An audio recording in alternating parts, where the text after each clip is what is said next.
आणि रोहित पवारांनी याच संदर्भात आज राज्याचे मुख्यमंत्री देवेंद्र फडणवीस यांची सुद्धा भेट घेतली। या दोघांमध्ये जवळपास 10 मिनिटे चर्चा झाल्याची माहिती मिळते। रोहित पवारांनी त्यांच्याकडे विमान अपघातासंदर्भात जी काही कागदपत्र आहेत ती सगळी कागदपत्र मुख्यमंत्र्यांना सादर केल्याची सुद्धा माहिती दिली। त्यामुळे रोहित पवारांची आणि मुख्यमंत्र्यांची जी आजची भेट होती ती भेट सुद्धा चांगली चर्चेत राहिली। महाराष्ट्राच्या मनात जे शंका आहेत, महाराष्ट्राच्या मनात जे प्रश्न आहेत त्या प्रश्नांसंदर्भात आपण मुख्यमंत्र्यांशी संवाद साधल्याचं रोहित पवारांनी म्हटलंय।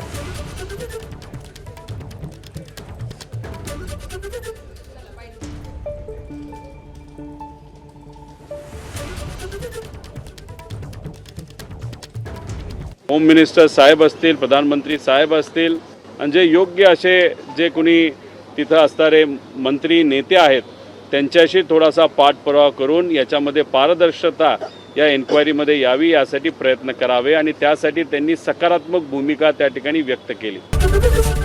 एबीपी माझा, उघडा डोळे बघा नीट।